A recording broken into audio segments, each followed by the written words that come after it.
Good morning. Good morning everyone. আমার ছেলের জন্য সবাই অনেক অনেক প্রে করবা। আমার ছেলে যেন অনেক অনেক গুড বয় হয়। বিষ কাকে বলে জানেন? মানুষের প্রয়োজনীয় অতিরিক্ত যা কিছু আছে তাই হচ্ছে বিষ। এটা হতে পারে ক্ষমতা, হতে পারে সম্পদ, হতে পারে ক্ষুধা, হতে পারে অহংকার, হতে পারে লোভ, হতে পারে অলসতা, হতে পারে ভালোবাসা, হতে পারে উচ্চ আকাঙ্ক্ষা, হতে পারে ঘৃণা বা যে কোনো কিছু। বিরক্তিকর মানুষ কখনো মিথ্যা বলতে পারে না, কারণ তারা রসকস মেখে কথা বলতে পারে না। আর মিথ্যুক মানুষকে সবাই পছন্দ করে। ওই যে বললাম তাদের কথায় রসকস বেশি। মেয়ের মা আর ছেলের মার মধ্যে পার্থক্য কি জানেন? মেয়ের মা চাইবে যে কষ্টগুলো আমি জীবনে করেছি সেই কষ্টগুলো আমার মেয়ে যাতে না করুক, আর ছেলের মা চাইবে যে কষ্টগুলো আমি করেছি আমার ছেলের বউ যাতে তাই করুক। মেয়ে আর মেয়ে জামাই একসাথে খাবার খেলে শ্বশুরবাড়ির লোকে বলে কত ভালোবাসাই না ওদের মধ্যে। ছেলে আর ছেলের বউ একসাথে খাবার খেলে মেয়ের শ্বশুরবাড়ির লোক বলে ওই দেখো তাবিজের প্রতিক্রিয়া দেখা দিচ্ছে। বিয়ের আগে আমি আমার স্বামীর চোখে ছিলাম রূপবতী আর শাশুড়ির চোখে ছিলাম গুণবতী। বিয়ের পর থেকে আমি আমার রূপ আর গুণ কোথাও খুঁজে পাইতেছি না। নিশ্চয়ই পাশের বাড়ির ভাবি নিয়ে গেছে, তাই তো এখন আমাকে তাদের ভালো না লাগলেও পাশের বাসার ভাবিকে একটু বেশিই ভালো লাগে। আসসালামু আলাইকুম। কি সুন্দর উত্তর, 2 জেনারেশনের মধ্যে তুলনা।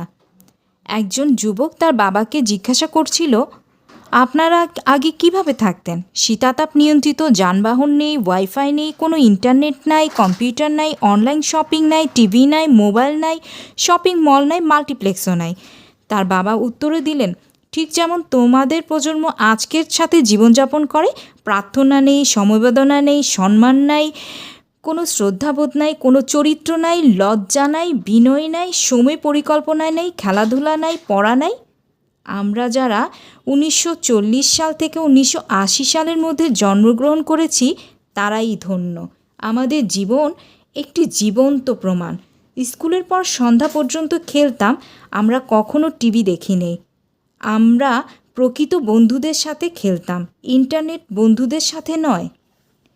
আমার যদি কখনো তৃষ্ণা অনুভব করতাম, আমরা বোতলের জল নয় কলের জল পান করি। আমরা কখনোই অসুস্থ হইনি, যদিও আমরা 4 বন্ধুর সাথে একই গ্লাসে জুস শেয়ার করতাম।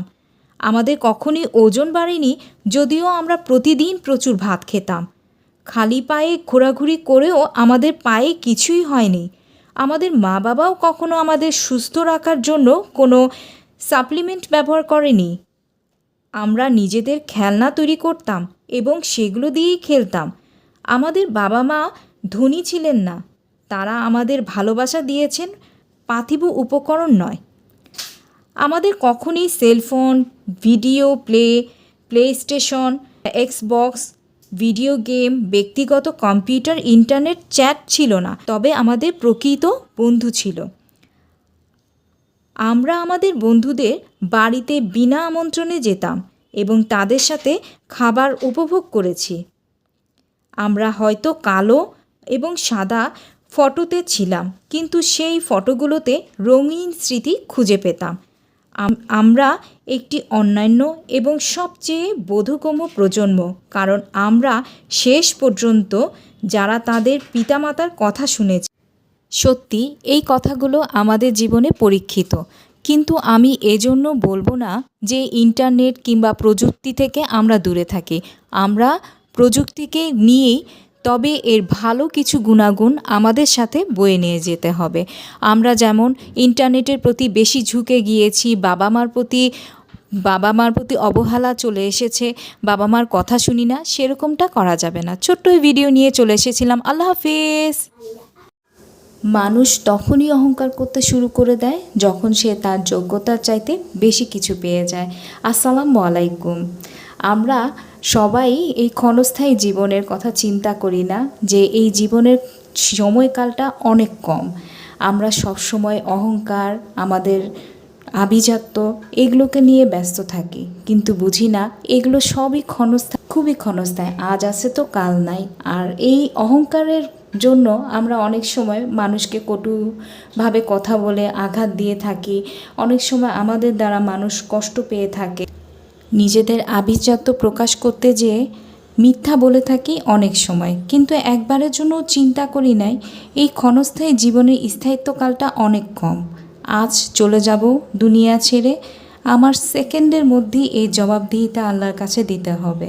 জানো তো, অল্প পানির মাছ যখন নাকি বেশি পানিতে যায় তখন কিন্তু খলখল খলখল করে। খলখল করতে বোঝানো লাফালাফি ঝাপাঝাপি বেশি করে। তো আমাদের সবসময় মাথায় রাখতে হবে যে এই ঝাপাঝাপি লাফালাফি কিংবা এত অহংকার, এত আভিজাত্যের বহিঃপ্রকাশ, মানুষের কাছে জাহির করা সব কিছু কিন্তু নিতান্তই ক্ষণস্থায়ী একটা বহিঃপ্রকাশটা যদি শালীন সুশীলভাবে হয় তাহলে কিন্তু মানুষে আমাদের এই আচরণটুকু মনে থাকবে এবং আমাদের প্রতি শ্রদ্ধাবোধ জেগে থাকবে এবং আমাদের প্রতি তাদের সম্মানবোধটা থাকবে। শুরুতেই বলেছি, মানুষ অহংকার করতে শুরু করে দেয় তখনই যখন সে যোগ্যতার চাইতে বেশি কিছু পেয়ে যায়। আমাদের সবসময় খেয়াল রাখতে হবে আমরা আমাদের যোগ্যতায় যে পর্যন্তই যাই, যেখানেই যাই, কিন্তু এই অহংকারটুকু যেন আমাদের মনে আশ্রয় না পায়। কারণ অহংকার করতে গিয়ে অনেক সময় আমরা মানুষের মনে আঘাত দিয়ে থাকি, অনেক সময় নিজেকে নিজেই ছোট করতেছি, বুঝতে পারতেছি না যে আমি আমাকে ছোট করতেছি, আমাকে আমার কাজের জন্য ছোট হচ্ছি। ছোট্ট এই ভিডিওটা নিয়ে চলে এসেছিলাম। আল্লাহ হাফেজ। আসসালামু আলাইকুম। আজ সকালবেলা প্রিয়কে স্কুলে নিয়ে যাওয়ার সময় বলছিলাম যে ড্রয়িং রুমে চলো বাবা আমরা কয়েকটা ছবি তুলি। তো স্কুলে যাওয়ার আগে ছবি তোলার তো খুব বিরক্ত হচ্ছিল, তারপরেও সে ছবি তুললো, ভালো কথা। এবার আমরা স্কুলে গিয়ে পৌঁছালাম 6:30-এ। এখন এর মুহূর্তে দেখতে পাচ্ছি কেউ নাই, দারোয়ান মামা টামা কেউ নাই। তো আমি চিন্তা করতেছি যে আমি আজ একটু ঢুকি ওর সাথে সাথে। তো খুব ট্রাই করতেছি, তো যেতে যেতে দেখি আমাকে দেখে ফেলছে দারোয়ান মামা। তো দারোয়ান মামা বলতেছে যে ম্যাডাম ম্যাডাম যাওয়া যাবে না, যাওয়া যাবে না। তো আমি এক পা দুপা করে আবারও একটু যেতে চাচ্ছিলাম, কিন্তু এক পর্যায়ে আর যেতে পারলাম না, ফিরে আসতে হলো আমাকে। আমি আর প্রিয়র সাথে ক্লাসরুমে যেতে পারলাম না। তো এখন আবার বাসার উদ্দেশ্যে রওনা হয়েছি, কিন্তু সকালবেলা থেকেই রাস্তা এত বেশি জ্যাম, ঠিক বুঝতে পারছিলাম না কেন এতটা জ্যাম। তবে আমাদের বাসার কাছে তেমন একটা জ্যাম ছিল না। তো আমি আসতেছি আর একটু ভিডিও করতেছি, কারণ সকালের এই রোদটা আমাকে খুব ছোঁয়া দেয়। মানে আমার কাছে এত বেশি ভালো লাগে যে আলো বাতাস সব কিছুই থাকে, ঠান্ডা ঠান্ডা একটা ইমেজ থাকে, সকালবেলার একটা স্নিগ্ধতা থাকে, সব কিছু মিলিয়ে আমি খুব এনজয় করি। আমি যেদিন বাহিরে না যাই সেদিন আমার খুব মনটা খারাপ হয়। তো বাসায় এসে দেখি যে আম্মু ছোট মাছ, এই মাছ তোমরা কি নামে ডাকো আমি জানি না, এগুলো কাজুলি মাছ, আমি যতটুকু জানি। এই মাছগুলা খেতে অত্যন্ত মজা। তো এই মাছগুলা আম্মু ভিজিয়ে রেখেছে আর শুরুতেই। তো আমি আবার একটু চার পানি দিয়ে বসালাম যে একটু চা। সময় হয়ে গেল প্রিয়কে আনতে। তো আমি দেখছিলাম একটা বিড়াল আর বিড়ালের বাচ্চা। তো দেখতে দেখতে আমার মনে হচ্ছিল যে ওদেরকে একটু ভিডিও করি। তো খুবই ভালো লাগছিল মা আর বাচ্চাকে দেখে। তো প্রিয় আজকে বায়না ধরেছে আনন্দতে যাবে। আনন্দে যেয়ে সে আনন্দ একটা রেস্টুরেন্টের নাম। তো ওইখানে যেয়ে সে, রেস্টুরেন্ট না, একটা সুপার শপ বলতে পারো।